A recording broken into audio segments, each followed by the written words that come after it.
Brought to you by Agilus Diagnostics. Health test की बात आती है तो मैं भरोसा करता हूँ India largest diagnostics company Agilus diagnostics. खुद को टेस्ट करते रहो।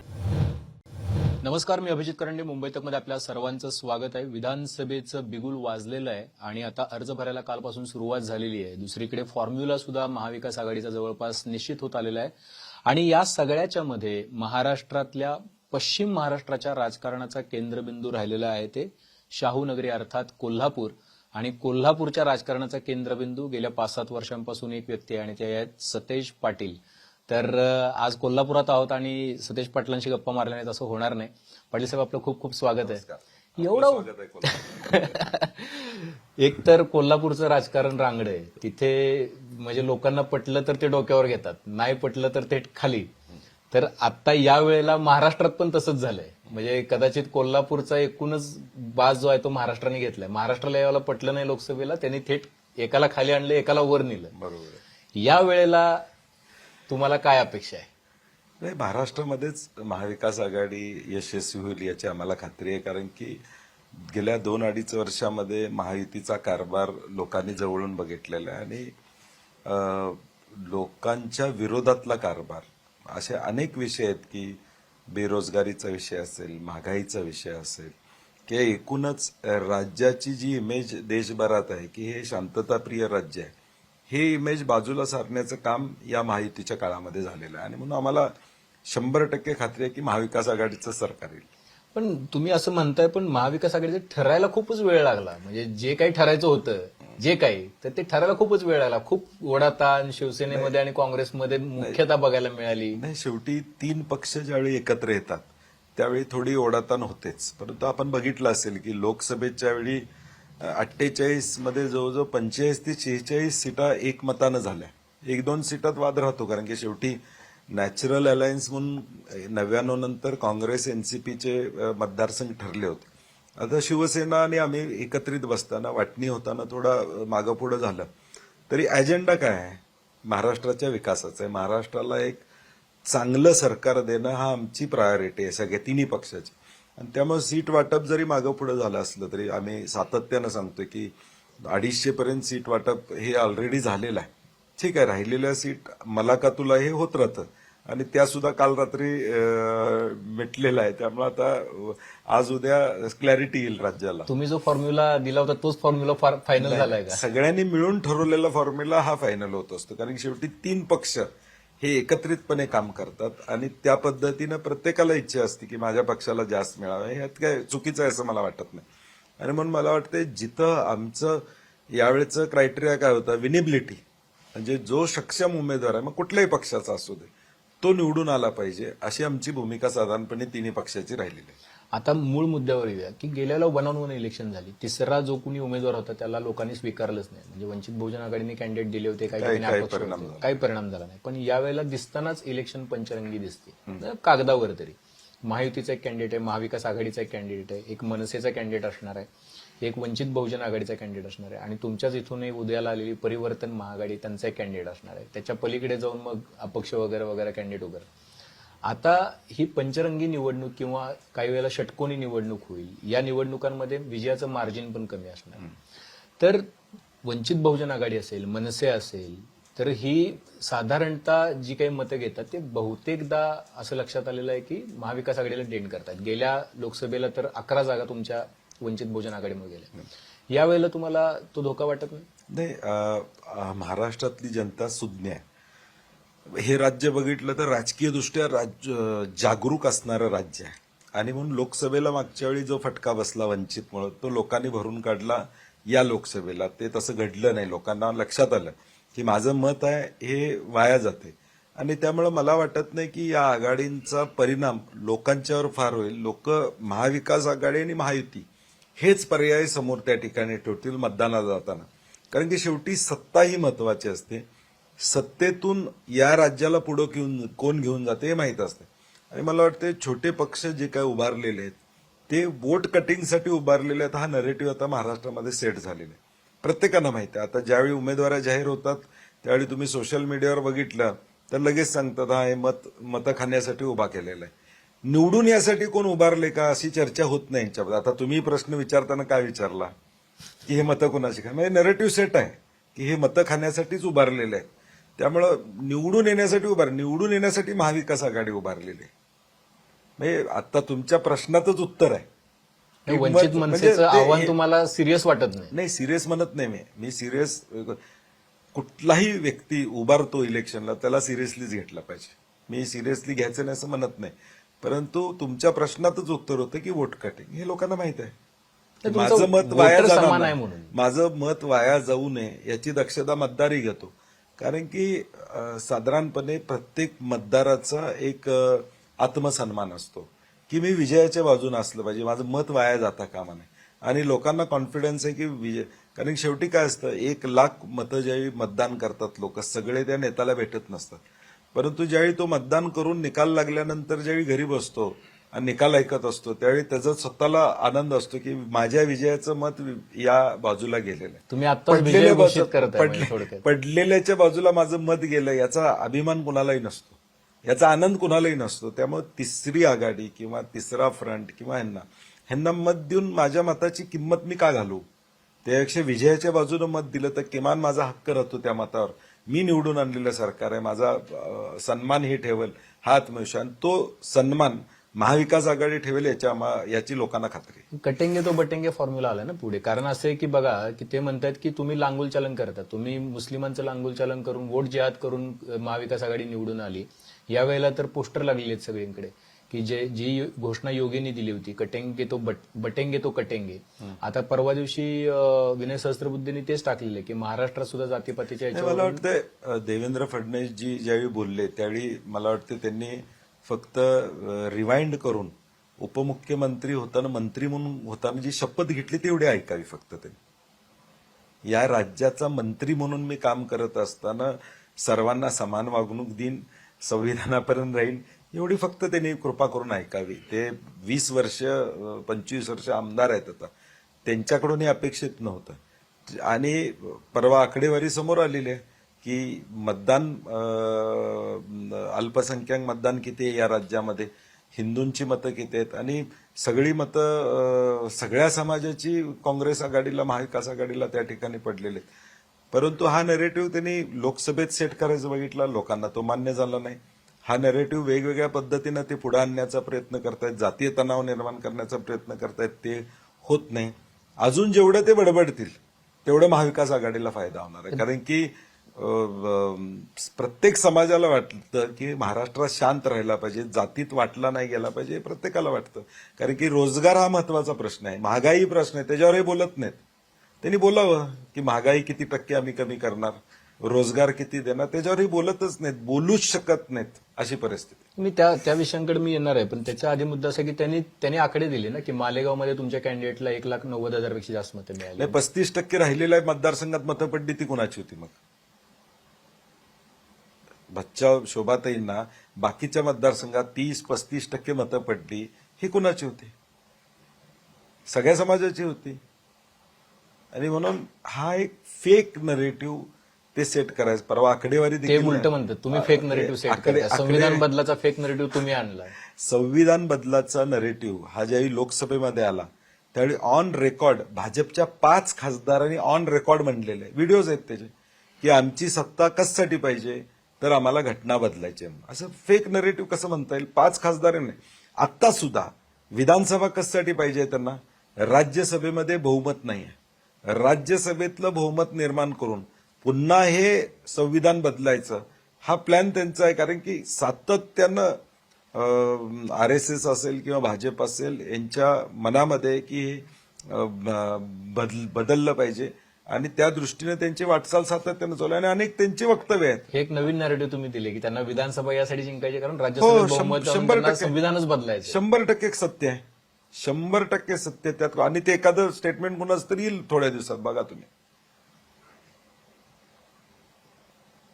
त्यात काही बदल नाही. कारण की ज्यावेळी लोकसभेला ते कसं आहे भाजपचं, खडा टाकून बघायचं काय होतं, त्यातनं रिॲक्शन काय येते. जर लोकांचा प्रतिसाद मिळाला तर मग ते नरेटिव्ह पुढे चालवायचं. त्यांनी खडा टाकून बघितला 5 खासदारांनी. तुम्ही 5 खासदारांचे लोकेशन्स बघितले, तुम्ही अभ्यास करा. साऊथमध्ये एक जण बोलले, नॉर्थमध्ये एक जण बोलले, सेंट्रलमध्ये एक जण बोलले, 5 ठिकाणी देशातल्याही वक्तव्य करण्यात आली. त्याचा परिणाम देशात काय होतो याचा विचार केला आणि मग लक्षात आलं हे होत नाही. पण मोदींनी सांगितलं ना, सूर्यचंद्र आहे तोपर्यंत आम्ही ते 5 बदलणार जण बोलल्यावर रिॲक्शन त्यांची तिकीटं आल्यावर कापली. रिॲक्शन आल्यावर मग ते बोलले, तोपर्यंत नाही बोलले. तुम्हाला वाटतं की त्याचा परिणाम या पण इलेक्शनमध्ये असणार आहे? नाही, 100%. कारण की ज्या भाजपनं सातत्यानं घटना बदलणार, डॉक्टर बाबासाहेब आंबेडकरांनी लिहिलेली घटना ते बदलणार म्हणतात काँग्रेसने बाबासाहेबांना पाडलं. नाही. आता वेगवेगळं काही बोलण्याला त्याला अर्थ त्या ठिकाणी असणार नाही. त्यावेळीची राजकीय परिस्थिती काय होती काय नाही ह्या चर्चेपेक्षा आता तुम्ही काय करायला लागलाय, जी घटना समिती कुणी नियुक्त केली काँग्रेसच्या काळातच झाली. आंबेडकर साहेब त्या ठिकाणी ते एकत्रित आले त्यावेळी काँग्रेसची सत्ता त्या ठिकाणी होती. मग काहीतरी बोलायचं, परंतु जो मेन अजेंडा त्यांचा आहे की हे बदलणे हा फिक्स अजेंडा आहे, त्यात ते बदल करणार नाही. त्यांचे विचार कन्फर्म आहेत की हे आम्हाला घटना बदलायचीच आहे, हे त्यांचं अजेंडा फिक्स आहे. त्यामुळं त्यात काय त्यांच्या विचारात बदल होईल असं मला वाटत नाही.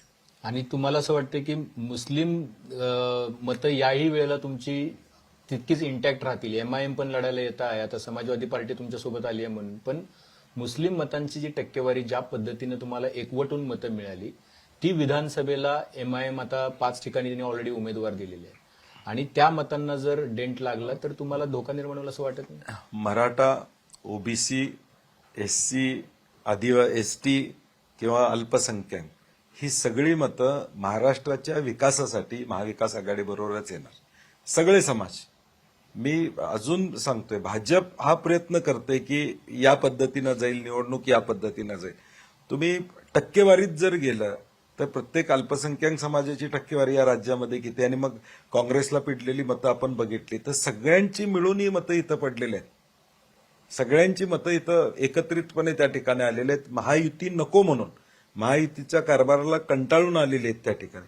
आणि म्हणून आमचा नरेटिव्ह हा फिक्स आहे की सगळ्या समाजाला बरोबर घेऊन जाणं, महाराष्ट्रामध्ये शांतता असणं आणि सगळ्या समाजाचा सन्मान व्यवस्थित ठेवणं ही आमची भूमिका आहे. पण जरांगे पाटील पण उमेदवार देत आहेत. आता जरांगे पाटलांनी गेल्या वेळेला उमेदवार न दिल्याचा फायदा महाविकास आघाडीला झाला, नाही, नक्की. यावेळेला जर दिले तर त्याचा तोटाही होऊ शकतो. नक्कीच मागच्या वेळी फायदा झाला आणि आमची त्यांनाही विनंती आहे, त्यांचा राग भाजपवर आहे. त्यांचा राग भाजपवर आहे. भाजपनं त्यांना फसवलेलं आहे हे त्यांनी वारंवार त्या ठिकाणी सांगितलेलं आहे. देवेंद्र फडणवीसांनी काय काय केलंय त्याची जंत्री त्यांनी वाचून महाराष्ट्राला दाखवलेलं आहे. हे सगळं असेल तर आमची अपेक्षा असणार आहे की त्यांनी सहकार्याची भूमिका त्या ठिकाणी ठेवावी अशी आमची अपेक्षा असणार आहे. तिकडे ते म्हणतायत की आपल्याला सगळ्यांनीच फसवलंय, आपल्याला आता आपली ताकद दाखवली पाहिजे, मराठ्यांची ताकद दाखवली नाही, पाहिजे. 2014ला पहिलं मराठा समाजाचं आरक्षण पृथ्वीराज चव्हाण साहेबांच्या नेतृत्वाखाली, त्यावेळी आपणच त्याची सुरुवात केली. ठीक आहे, पुढे कोर्टात ते टिकलं नाही. कोर्टात कोण गेलं होतं? जे आता देवेंद्र फडणवीसांचं नाव घेतात तेच कोर्टात गेले होते. माझे गुरु आहेत म्हणतात तेच कोर्टात गेले होते. त्यांनी त्यामध्ये याचिका केली. मग हा मराठा समाजामध्ये नरेटिव्ह फिक्स आहे की भाजपचा या आरक्षणाच्या विषयामध्ये विरोध आहे, हे फिक्स आहे. त्यामुळे किती भाजपनं सांगितलं की अमकं केलं तमकं केलं त्याला काय अर्थ असणार. पण तुमचा तरी कुठे पाठिंबा आहे जरांगे पाटलांच्या जी मागणी आहे, मूळ मागणी जी ओबीसीतून आरक्षण द्या? नाही, मूळ मागणीबद्दल आमची भूमिका तीच आहे. आम्ही सातत्यानं मांडली. काँग्रेसचा जो जाहीरनामा देशाचा निघाला त्यामध्ये स्पष्टपणे आम्ही म्हटलंय की 50% कॅप आहे हा काढला पाहिजे आणि हे सगळे समाजांना आपण 50% वर नेलं पाहिजे. ईडब्ल्यूएस जर 10% होत असेल तर मग केंद्र शासन 50% कॅप मराठा समाजासाठी का काढत नाही? मग तुमची मागणी आहे की नाही, ती cap EWS what is EWS? 10% 10% तुम्ही आरक्षण दिलंच ना, म्हणजे 50% कॅप तुम्ही काढलेलाच आहे. गेल्याचं मग हिथं काढायला काय अडचण आहे तुमची? ज्यावेळी कोर्टात हे मॅटर जातंय त्यावेळी तिथं केंद्रानं ती भूमिका स्पष्टपणे त्या ठिकाणी घ्यावी. तुमचं सरकार आलं तर तुम्ही केंद्रामध्ये तो बदल करणार? तो आमची मागणी केंद्रामध्ये आहेच ना तशी. आम्ही आमच्या जाहीरनाम्यात स्पष्टपणे सांगितलेलं आहे. म्हणजे गुजरांपासून अनेक समाजाच्या देशभरात ज्या मागण्या आहेत की 50%चा कॅप निघावा आणि आमचे नेते राहुलजी म्हणल्याप्रमाणे जनगणना करावं. कारण की शेवटी 2011ला जो सेन्सस झालाय त्याच्यावर सगळं आता चाललेलं आहे. पहिला जातीनिहाय सेन्सस करा, म्हणजे जेवढी ज्याची लोकसंख्या असेल तेवढा त्याचा हक्क देण्याची भूमिका काँग्रेसची आमची प्रामुख्यानं. आणि म्हणून मला वाटते आमची या बाबतीतली क्लॅरिटी 100%. आता मुद्दा येतोय तो लाडके भाऊ जे आहेत 3, ते लाडक्या भावांनी बहिणींना 1500 रुपये महिन्याला दिलेले आहेत. शेतकरी सन्मान निधी 6000 रुपये केंद्राचा, 6000 रुपये राज्याचा. वयोश्री योजना आलेली आहे. 3 सिलेंडर मोफत देते सरकार. शिधा देते, आनंदाचा शिधा देते सरकार. त्याच्यानंतर अप्रेंटिसशिप योजना आहे. नोकरी लागली कुठे स्टायपेंड 6000 रुपये देणार आहे सरकार. जवळपास 1,00,000 कोटीच्या योजना सरकारनं आणलेल्या आहेत. त्याशिवाय वीज पंपाचं बिल आता द्यायचं नाही, बळीराजा योजना आणलेली आहे. म्हणजे मी यादी जी काढली होती 38 योजनांची यादी होती की जी सरकारनं आणलेली आहे. आता मला असं वाटतं की म्हणजे असं कुठलीही गोष्ट नाही सरकारने जी करायची बाकी ठेवलेली आहे. आता सगळा भरोसा लाडक्या बहिणी जर खुश झाल्या आणि 50% लाडक्या बहिणी आहेत मतदारांमध्ये, जवळपास 4 कोटी आपल्याकडे लाडक्या बहिणी आहेत. त्यातल्या 2 कोटी महिलांना त्यांनी 2.5 कोटी महिलांना पैसे देण्याचं मान्य केले. 1,73,00,000 महिलांच्या खात्यामध्ये पैसे गेलेले आहेत आतापर्यंत 7,500 रुपये. लाडक्या बहिणीला काय काउंटर आहे? नाही, मला वाटते पहिल्यांदा या राज्यात एखादी योजना आली की ज्याला कुठलेही नियम लागू राहिले नाहीत, सगळ्यांनी अर्ज करावे आणि त्यांना पैसे मिळतील. मध्य प्रदेशमध्ये नंतर अटी घालण्यात आल्या आणि मग तो आकडा आता हळूहळू त्यांचा कमी करण्याचा प्रयत्न चालू आहे. आता 46 ते 50,000 कोटीचा आउटले म्हणजे ह्याच्यावर खर्च होणार आहे. मध्य प्रदेशमध्ये सुरुवात त्यांनी तशीच केली आणि मग अटी गाठल्या, उत्पन्नाची अट गाठली. आता सरसकट आहे, आता त्याची कोणी पडताळणी केलेली नाही. जो आलाय त्याला त्या ठिकाणी देऊन टाकलेला आहे. नंतर ती पडताळणी करण्याचा ह्यांचा कार्यक्रम. आणि म्हणून भगिनींना महालक्ष्मी योजनेच्या माध्यमातून आम्ही पहिली सुरुवात की तेलंगणामध्ये केली, कर्नाटकमध्ये केली की भगिनींना आर्थिक मदत घरामध्ये मिळाली पाहिजे, हा आमचा अजेंडा त्या ठिकाणी राहिलेला. परंतु महाराष्ट्रामधली मदत देत असताना तेलाचे भाव किती वाढले त्याचा हिशोब आपण केला पाहिजे. इकडं 1500 रुपये दिले आणि तिकडं 2000ची फोडणी महागाईची पडलेली आहे घरात. म्हणजे 1500 गेले आणि आले आणि 2000ची फोडणी आता ऑलरेडी सगळ्यांच्या घरात पडलेली आहे. त्यामुळं आणि लोकसभेनंतर बहीण का आठवली? आधी वर्षापूर्वी तुम्ही 2.5 वर्ष सत्तेत आहात ना, 2.5 वर्ष तुम्हाला शेतकरी आठवला नाही ज्याला वीज बिल माफ करता येईल. आम्ही मागणी करत होतो सातत्याने शेतकऱ्यांची कर्जमाफी तेलंगणाच्या धर्तीवर तुम्ही करा, त्यावेळी तुम्हाला आठवला. त्यावेळी लाडका भाऊ आठवला नाही अप्रेंटिसशिप देण्यासाठी, तो आत्ताच जन्माला आला असं वाटायला लागले आता या राज्यामध्ये. लाडकी बहीण तुम्हाला 2 वर्षापूर्वी त्या ठिकाणी आठवली नाही. म्हणजे ह्या ज्या काय योजना आता दिलेल्या आहेत ह्या फक्त निवडणुकीसाठी केलेल्या आहेत हे लोकांना देखील माहिती आहे. लोक उघड बोलतात, निवडणूक आहे म्हणून केलेलं आहे घेऊन टाक्या, नाही कशाला म्हणायचं, मत मात्र महाविकास आघाडीला द्यायचं आहे हे लोक स्पष्टपणे त्या ठिकाणी सांगतात. कारण की 1500 देऊन 2000 काढून घेतलेत, इकडं 6000 रुपये 12,000 रुपये द्यायचे, 1,00,000 रुपये प्रत्येक शेतकऱ्याला खतं विकत घ्यावे लागतात. 18,000 रुपये जीएसटीतली जातात. तुम्ही ट्रॅक्टर घेतला, अवजारं घेतली, आम्ही सातत्यानं मागणी करतोय, आमच्या जाहीरनाम्यात होतं शेती अवजारांची जीएसटी आम्ही रद्द करू. 18,000 रुपये इकडे ऑलरेडी काढून घेतलेत सरकारनं. त्यामुळे हे सगळं मूळ मागणी काय, सोयाबीन 6,000 रुपये झाला पाहिजे होता, तो झाला नाही. तो झाला असता तर शेतकऱ्यांना समाधान मिळालं असतं. कांद्याच्या निर्याती संदर्भातला विषय गुजरातला एक नाही, राज्याला एक नाही, कांद्याच्या संदर्भातला त्या ठिकाणी झाला. साखरेचे भाव वाढवले असते तर थोडं शेतकऱ्यांना जास्त पैसे देण्याची भूमिकाच करता आली असते. आणि म्हणून त्यांचा जे काय उद्देश आहे तो फक्त एका बाजूनं काढून घ्यायचं 100 रुपये आणि दुसऱ्या बाजूनं 10 रुपये द्यायचे. ते म्हणतात तुम्ही आला तर बंद करणार योजना, तुमचा मानस आहे बंद करणार. मला वाटतंय त्यांना कळलेलं नाही, योजना आमची आहे. अच्छा, म्हणजे सुरुवात आम्ही केली आहे. तेलंगणा असू दे, 5 गॅरंटी जे राहुल गांधींनी दिल्या तेलंगणामध्ये असू दे, कर्नाटकमध्ये असे आमचे आहेत. तुम्ही फक्त आमचं उचलून इम्प्लिमेंट केलं. मध्य प्रदेशमध्ये सुद्धा आम्ही सांगितलं होतं. आम्ही ज्यावेळी काँग्रेसनं फॉर्म काढले की हे आम्ही योजना करणार आहे त्यावेळी मग मध्य प्रदेश गव्हर्नमेंटनं आचारसंहितेआधी जाहीर करून टाकलं आणि या सगळ्या गोष्टी केल्या. त्यामुळे ही मूळ कल्पना ही काँग्रेसची. आम्ही कशाला बंद करू? आम्ही बंद करायचा विषयच येत नाही. ते म्हणजे हे फेक नरेटिव्ह आहे. मी आपल्या माध्यमातून महाराष्ट्रातल्या जनतेला सांगतो की महाविकास आघाडीचं धोरण हे बंद करण्याचं अजिबात नाहीये. तुम्ही बंद करणार नाही? अजिबात बंद होणार नाही. वाढ करणार की बंद करणार? नाही, तो आता महाविकास आघाडीचा ज्यावेळी जाहीरनामा येईल त्यामध्ये आपल्याला त्याची स्पष्टता येईल. मी आता त्याच्यावर बोलणं संयुक्तिक ठरणार नाही आज.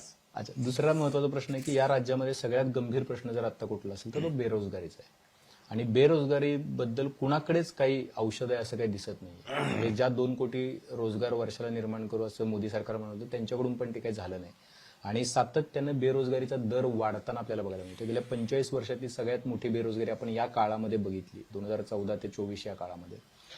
एमपीएससीची भरती होत नाहीये, पोलीस भरती होताना वेळ होतो आहे, ज्यांच्या नियुक्त्या एमपीएससीद्वारे करणं अपेक्षित आहे ते त्यांना नियुक्तीपत्र दिली गेलीत पण जॉईनिंग करून घेतलेलं नाहीये. असे अनेक प्रश्न आहेत की ज्याचा मोठा फटका जो आहे तो तरुणांना सहन करावा लागतो. आता मी कोल्हापूरमधून फिरत होतो, या सगळ्यामुळे फ्रस्ट्रेट झालेले तरुण जे आहेत ते व्यसनाधीन होत आहेत, बाकी सगळ्या गोष्टी आहेत. काय काय उत्तर आहे तुमच्याकडे? महाविकास आघाडी उद्या सरकार सत्तेमध्ये आलं तर तुमचं नोकर भरती किंवा रोजगार निर्मितीसाठी तुमच्याकडे काय त्याचं उत्तर आहे? नाही, आमच्या जाहीरनाम्यात त्याची स्पष्टता येईल, परंतु व्यक्तिगत मला तुम्ही विचारलं तर सरकारी नोकऱ्या भरल्या पाहिजेत, त्याच्याशिवाय नोकरी शाश्वत मिळत नाही. आज जी काय आकडेवारी देश पातळीवरून येते सीएमआय किंवा सगळ्या यंत्रणेकडून त्याकडे येते, रोजगार कमी झाला आणि जो रोजगार मिळाला आहे तो 10 ते 15 हजार रुपयाच्या पगाराचा मिळालेला. म्हणजे रिटेलमध्ये रोजगार रिटेल सेक्टरमध्ये वाढलेला आहे. तो मिनिमम वेजच्या सुद्धा कमी असलेला रोजगार आपल्याला त्या ठिकाणी दिसतो. आणि म्हणून आमचं धोरण निश्चितपणे असेल सरकारी भरती करणं. एमपीएससीच्या बाबतीत सातत्यानं माझी भूमिका पॉझिटिव्ह राहिलेली आहे आणि म्हणून मी आता सरकार आल्यानंतर एक धोरणात्मक निर्णय मी प्रपोज करणार आहे की वर्षभराचं कॅलेंडर करा, फिक्स कॅलेंडर. म्हणजे जे कॅलेंडर फेब्रुवारी एप्रिलला चालू होईल ते नोव्हेंबरला नियुक्तीला थांबेल. ओके. आज पोलिसांची भरती झाली. मी मागच्या वेळी विधान परिषदेत उपमुख्यमंत्र्यांना विचारलं होतं, भरती आपण करायला लागलो, ट्रेनिंगची व्यवस्था काय? आम्ही भरती केली, परीक्षा घेतली, परीक्षा घेणं सोपं आहे. पुढं त्या सगळ्या मुलांना ट्रेनिंग सेंटर्स आमचे जे काय पोलीस ट्रेनिंग सेंटर त्यांची कॅपॅसिटी तेवढी नाही. मग तुम्ही पॅरलल ज्यावेळी भरती 20,000ची आपण जाहीर करतो, उद्या पुढच्या वर्षी आम्हाला 10,000ची भरती जाहीर करायची आहे, त्यावेळी आम्ही ट्रेनिंग कॅपॅसिटी जोपर्यंत वाढवत नाही तोपर्यंत आमची भरतीला काय अर्थ असणार नाही. आता एमपीएससी पास झाले आणि ट्रेनिंगला जागा मिळत नाही. आता दररोज माझ्याकडे मुलं येत आहेत की ट्रेनिंगला आमची बॅच लवकर घ्यायला सांगा, आमच्या अडचणी वाढायला लागलेल्या आहेत म्हणून.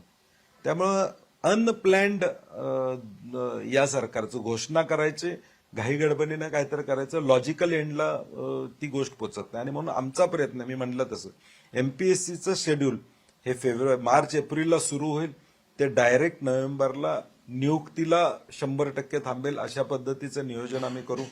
किमान 20,000 पोलिसांची भरती होईल. या पद्धतीचा प्लॅन आपल्याला कसा करता येईल हा आमचा अजेंडा पुढच्या काळामध्ये राहील.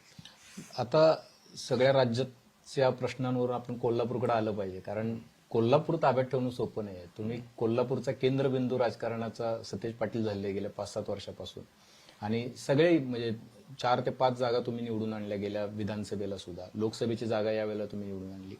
यावेळचं चॅलेंज आहे ते 3 पक्ष विरुद्ध तुम्ही इथे एकटा टायगर असं सध्या परिस्थिती झाली. कोल्हापूरची जनता टायगर आहे. अच्छा.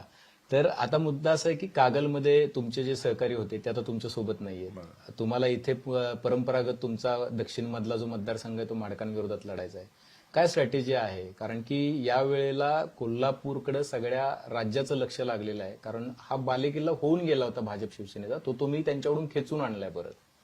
नाही, ज्या काळामध्ये भाजपच्या एक मधला काळ होता की भाजपला हा अनुकूल झाला असा जिल्हा वाटत होता, लोकांनी तसा मॅन्डेटही दिला, परंतु त्यात भाजपनं काही केलं नाही हे लोकांना पटलं आणि म्हणून 19ला पूर्ण स्विंग होऊन हा त्यावेळी काँग्रेस राष्ट्रवादी या पद्धतीनं हा जिल्हा पुढे आला. आणि मला वाटते या जिल्ह्यामध्ये आम्ही एक विश्वासाचं राजकारण केलेलं आहे. एवढी स्थित्यंतर या राज्यामध्ये झाली, परंतु आम्ही खंबीरपणे काँग्रेस म्हणून इथं उभं राहिलेलो आहे. लोकांना आवडते. लोकांना आज विश्वासार्हता महत्वाची आहे. राजकारणामध्ये यश अपयश सत्ता येणं नाही येणं याच्यापेक्षा हा माणूस टिकून आहे, हा माझा USP आहे. या माणूस खंबीरपणे काँग्रेसमध्ये टिकून आहे आणि आज जे काय राजकारण आम्ही 20 वर्षामध्ये या जिल्ह्यामध्ये केलेलं आहे ते विश्वासाचं राजकारण केलेलं आहे. बंटी पाटलांनी कुणाचं वाईट केलेलं नाही, चांगलंच करतो. आणि आमचं राजकारण हे जिल्ह्यातलं 24/7 आहे.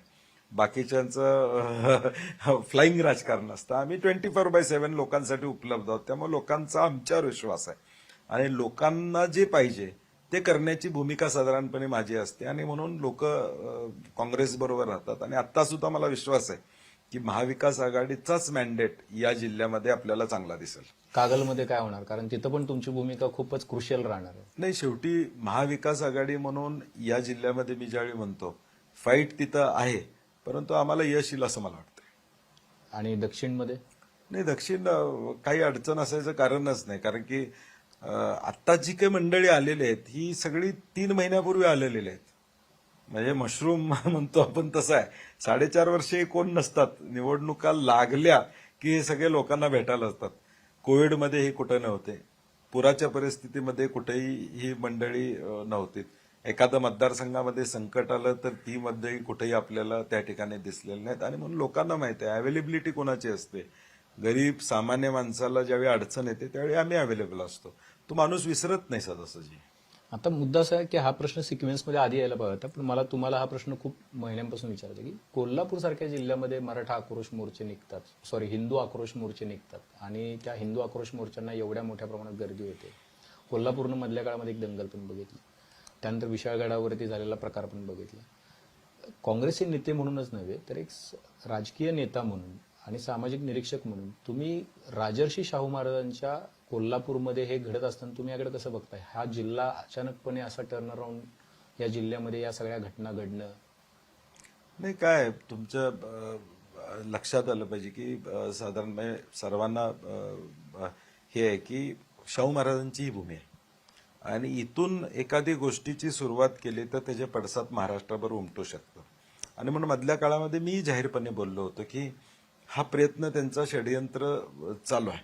मागच्या वर्षभराच्या काळातल्या आता सीआयडीचा रिपोर्ट येतो वर्षाला, तुम्ही माहिती घ्या, किंवा एनसीआरबीचा रिपोर्ट देश पातळीवर होतो. जातीय दंगली या काळात महायुती आल्यानंतर किती वाढल्या आणि हे आक्रोश मोर्चा वगैरे जो काही विषय त्यामध्ये सामान्य माणसांची मुलं त्यात भरडली जातात. नेत्यांची मुलं कुठं जेलमध्ये गेलेली आपल्याला दिसत नाही. विशाळगडच्या प्रकरणात असू दे, कोल्हापूरमध्ये झालेल्या घटनांमध्ये असू दे, जे चितावणीखोर भाषणं करतात त्यांची मुलं नाही आहेत आत कुठेही. ते भाषण करून निघून जातात आणि मुलांना पुढे करतात. एक वेगळ्या पद्धतीनं प्रयत्न आणि थोडा परिणाम सांगली इतर या जिल्ह्यातून, आता पुण्यातून आलेल्या मंडळींनी विशाळगडचं प्रकरण खऱ्या अर्थानं त्या ठिकाणी केलं. विशाळगडमध्ये सुद्धा आमची भूमिका स्पष्ट होती. मी त्या दिवशी सुद्धा चॅनेलवर सांगितलं की गड किल्ल्यावरचं अतिक्रमण काढायला कुणाचाही विरोध नाही आहे, हे आम्ही स्पष्टच केलेलं आहे. परंतु तिथून खाली 3 किलोमीटर जे गाव आहे त्या गावात दंगल व्हायचं कारणच नव्हतं, जिथं अतिक्रमणाचा विषय त्या ठिकाणी नाही. आणि वरती सुद्धा अतिक्रमण सगळ्यांची निघालेत, म्हणजे सगळ्या समाजाचे अतिक्रमण होते, ते एका समाजाचं अतिक्रमण तिथं नव्हतं. परंतु हा एक लोकसभेनंतर ते परत डिस्टर्ब झाले की त्यांना वाटत होतं की लोकसभेमध्ये कुठल्याही परिस्थितीत शाहू महाराजांना मागं टाकून दुसरा विचार पुढे घेऊन जायचा, परंतु ते शक्य झालं आणि म्हणून या घटना घडतायत. परंतु लोकांना आता कळलेलं आहे की रोजगार महत्वाचा आहे, दंगल महत्वाची नाही, महागाई महत्वाची आहे, जेलमध्ये जाणं महत्वाचं या ठिकाणी नाही. मी परवा सुद्धा एक ठिकाणी सांगितलं, मी ज्या जाती धर्मात जन्माला आलो त्याचा मला अभिमान आहे, कारण तो दुसऱ्यांचा द्वेष करायचा आम्हाला शिकवलेला नाही आणि तोच एजेंडा कोल्हापूरकर पुढे घेऊन जात आहेत. आता शेवटचा खूप महत्वाचा प्रश्न आहे, त्याचं उत्तर कमीत कमी तुम्ही यावेळेला एस्केप रूट याच्यामध्ये शोधू नका. मुख्यमंत्री कोण होणार आहे, कुठल्या पक्षाचा होणार आहे? महाविकास आघाडीचा होणार आहे. सर्वात जागा जास्त ज्याच्यात त्याचा मुख्यमंत्री फॉर्म्युला आहे. मी काय म्हणलं की आमच्यात कुठलीही स्पर्धा नाही, कारण की महायुतीनं जाहीर केलंय का, मग हा आमच्याकडेच प्रश्न काय येतो आम्हाला कळत नाही. महाविकास आघाडी म्हणजे लोकांची इच्छा, महाराष्ट्रातल्या जनतेची इच्छा काय, महाविकास मुख्यमंत्री पदावर कोणतरी बसलंय म्हणून नाही, ते म्हणत नाहीत की हेच मुख्यमंत्री होतील उद्या. आता शेवटी जो मुख्यमंत्री असतो निवडणुकीला त्याच्या नेतृत्वाखालीच निवडणुका लढवल्या जातात. मध्ये त्यांचाही नरेटिव्ह चालला होता की सरकार बरखास्त करून मग निवडणुका घ्यायचा, म्हणजे मुख्यमंत्री पद त्यांचं राहत नाही. हाही भाजपचा प्रयत्न चालू होता, तो कदाचित लोकसभेत एकनाथ शिंदे साहेबांची ताकदीमुळे ते शक्य झालं नाही. कदाचित त्यांचे खासदार कमी असते तर हेही झालं असतं की अजून निवडणुका पुढे ढकलून राज्यपाल राजवट आणून निवडणुका घ्यायच्या, म्हणजे कोणी कुठल्याही पदावर असत नाही. आज नियमाप्रमाणे ते उपमुख्यमंत्री मुख्यमंत्री आहेत, आज प्रोटोकॉल प्रमाणे ते सगळे आहेत. तोही प्रयत्न भाजपचा होता. पण आमच्यात तशी कुठलीही स्पर्धा नाहीये. महाविकास आघाडी म्हणून शेवटी मुख्यमंत्री पद हे 3 पक्षाला बरोबर घेऊन जाणार. संजय राऊत खूप आग्रही होते ना की उद्धव ठाकरेंना घोषित करा. नाही नाही, आग्रह असण्यात चुकीचं काय. त्यांनी चांगलं काम केलं होतं मागच्या काळामध्ये. कोविडमध्ये एक घरचा माणूस म्हणून उद्धव ठाकरे साहेबांची इमेज महाराष्ट्रामध्ये त्या मंत्रालयात ठिकाणी आले नाहीत हे पण सत्य होतं. नाही, मंत्रालय त्यावेळी सुरूच नव्हतं. मग जे आज बोलतायत, मला वाईट एका गोष्टीचं वाटतंय की एकनाथ शिंदे साहेब आणि अजितदादांना अधिकारच नाही मुख्यमंत्र्यांच्यावर टीका काय, म्हणजे उद्धव ठाकरेंच्या. कारण तुम्ही मांडीला मांडी लावून बसलेले आहेत 2.5 वर्ष. मग त्यावेळी तुम्ही का बोलला नाहीत असा जनता प्रश्न विचारेल. देवेंद्र फडणवीसांनी टीका करावी काय हरकत नाही. ते विरोधी पक्ष नेते होते, विरोधी पक्षात होते. त्यांनी शिवसेने उद्धव ठाकरे साहेबांच्यावर टीका करायला हरकत नाही, काँग्रेसवर टीका. परंतु हे उजवीकडे आणि डावीकडे बसले होते दोघेही. त्यावेळी तुम्हाला का सुचलं नाही या सगळ्या गोष्टी. आज तुम्ही जे म्हणताय की पेन उचलत नव्हता, सही होत नव्हती, मग तुमचे एवढे निर्णय कसे झाले. 1 वर्षानंतर जो कार्यपूर्तीचा अहवाल सादर केला, मग MSRDCनं केला असेल, दादांच्या मंत्रालयानं केला असेल, किंवा इतर जे आता मंत्री आहेत त्यांनी केला असेल की 1 वर्ष आम्ही एवढी कामं केली. ती तुमची जी कामं आहेत ती कुणाच्या नेतृत्वाखाली झाली. उद्धव ठाकरे साहेब मुख्यमंत्री असतानाच झाली ना. मग आता तुम्ही कशी टीका करू शकता की काम काय झालं नाही, काम होत नव्हतं, फाईलवर सह्या होत नव्हत्या. मग त्याच वेळी तुम्ही बाहेर पडायचं होतं की आमची कामं होत नाहीत, जनतेची कामं होत नाहीत म्हणून. त्यामुळे हा सगळा विकासासाठी, हिंदुत्वासाठी हे सगळं खोटं कारण आहे. आणि म्हणून विकास आणि हिंदुत्व हे त्यांच्यासाठी मजबूत कारण आहे असं म्हणतात. शिंदे म्हणजे हिंदुत्व खूप मजबूत कारण आहे, आम्हाला काँग्रेस सोबत राहायचं नव्हतं. त्यांनी ते तुम्ही बघितलं का ते कार्टून त्यांनी दाखवलं होतं, बाण मारला आणि हात वेगळा केला त्यांनी. मग मला वाटते 2.5 वर्षात केलेली कामं ही त्यांनी सांगितलं पाहिजे ही काँग्रेसची होती, आमचा काही संबंध नाही त्यांच्या काळातली. म्हणजे एका बाजूला सत्तेत बसून फायदा घ्यायचा आणि दुसऱ्या बाजूला बाहेर पडण्याची वेगळी कारणं आहे, ती आपल्या महाराष्ट्रालाही माहित आहे. पण मग ते काहीतरी सांगायचं हे चुकीचं आहे. आणि म्हणून मला वाटतं की महाराष्ट्रातल्या जनतेला विश्वासाचं सरकार पाहिजे. जे 5 वर्षे आम्ही मत टाकलं त्या मताबरोबर राहणारं सरकार पाहिजे. आणि आम्हाला खात्री आहे की महाविकास आघाडीलाच सामान्य माणसं कौल देतील. ठीक आहे. तर सतेज पाटील साहेब, तुम्ही एवढ्या व्यस्त कार्यक्रमातून वेळात वेळ काढून मुंबईतशी गप्पा मारल्यात आणि चर्चा केली त्याबद्दल मनापासून आभार. पण निश्चितपणे ही इलेक्शन ही डिसाइडिंग इलेक्शन आहे. महाराष्ट्राचा पुढचा राजकीय मॅप कसा असणार आहे, राजकीय वाटचाल कशी असणार आहे हे या इलेक्शन नंतर ठरणार आहे. गेल्या 5 वर्षामध्ये जे महाराष्ट्रानं बघितलंय ते असं होतं की म्हणजे कोण कुठं सत्तेत होतं हे शोधत राहावं लागत होतं. एक आमदार जे आता मंत्री आहेत ते मला मध्ये भेटले, ते म्हणाले की जे प्रश्न आम्ही विरोधात असताना विचारलेले होते त्या प्रश्नांची उत्तरं आम्ही सत्तेत जाऊन दिली, आमच्याच प्रश्नांची उत्तरं आम्ही. तर अशी परिस्थिती महाराष्ट्रानं यावेळेला बघितलेली आहे. त्यामुळं या इलेक्शनमध्ये काय होतं याकडे सगळ्यांचं लक्ष लागलेलं आहे. त्यासोबतच महाराष्ट्रातला सर्वात मोठा 70 पेक्षा अधिक जागा निवडून आणणारा भाग जो आहे तो पश्चिम महाराष्ट्र आहे. आणि पश्चिम महाराष्ट्रातल्या जागांवरती सुद्धा बरंच गणित अवलंबून असणार आहे. त्यामुळं सतेज पाटील साहेबांना आपल्याला वेळोवेळी प्रचाराच्या दरम्यान सुद्धा भेटावं लागणार आहे. त्यावेळेला आपली जी आजची मिसळ पे चर्चा राहिली त्यावेळेला ती करू, 5 मिनिटं छोटी करू आपण त्यावेळेला, पण ती त्यावेळेला करू. तर सतेज पाटील साहेब पुन्हा एकदा मनापासून आभार. पाहत रहा मुंबई तक.